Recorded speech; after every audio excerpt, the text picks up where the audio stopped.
એવું જ્ઞાન આપ્યું કે પક્ષીની સેવા કરવી.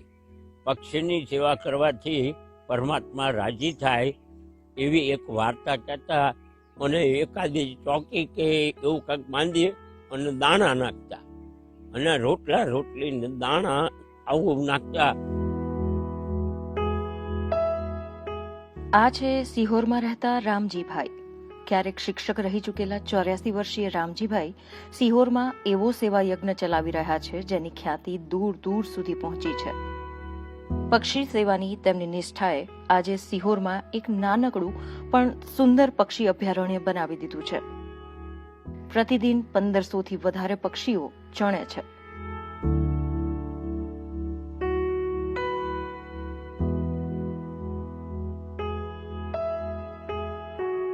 અને અહીંયા રામટેકરીમાં અત્યારે 36 વર્ષથી અમે અહીંયા રહીએ અને 36 વર્ષમાં 200 ઝાડવા મોટા કર્યા. અને એ ઝાડવા પર જે ફળ આવે અત્યારે જો વડલાના ટેટા આવ્યા છે અને એ વડલાના ટેટા ખાય એનો આનંદ મને વધારે આવે. રામજીભાઈ અને તેમનો પરિવાર છેલ્લા 40 વર્ષોથી દિવસ રાત જોયા વિના આ પક્ષીઓ માટે અથાગ મહેનત કરે છે. સવારે ચણ માગવાથી લઈને પક્ષીઓને રાંધીને ખવડાવવા, તેમના પાણીની વ્યવસ્થા સુધીના તમામ કામ તેઓ અને તેમના પત્ની હીરાબહેન જાતે જ કરે છે. સામાન્ય રીતે એક પ્રભાત ફેરીમાં હું જાઉં ત્યારે એક છેલ્લો રાખું, એક બરણી રાખું, એમાં રાંધી લઉં, બરણીમાં લઈ લઉં, દાણા થેલામાં લઈ લઉં.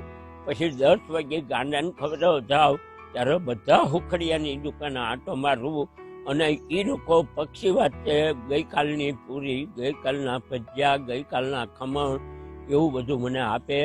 અને ભૂકો હોય એવું મને આપે.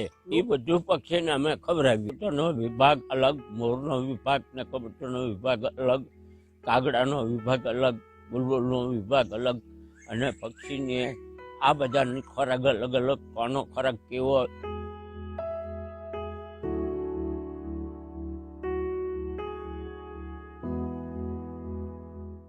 દૂર દૂરથી પક્ષીઓ રામજીભાઈના આ અભયારણ્યમાં ખોરાક અને પાણીની શોધમાં આવે છે. શિહોરમાં સીતારામ નામે ઓળખાતા રામજીભાઈ દરેક પ્રકારના પક્ષીઓ માટે જુદી જુદી વ્યવસ્થા કરે છે. શિહોરથી ટાણા ગામ જતા રસ્તામાં આવતું આ સ્થળ રામટેકરી તરીકે ઓળખાય છે અને આવતા જતા ઘણા લોકો માટે ખાસ આકર્ષણ બની રહ્યું છે.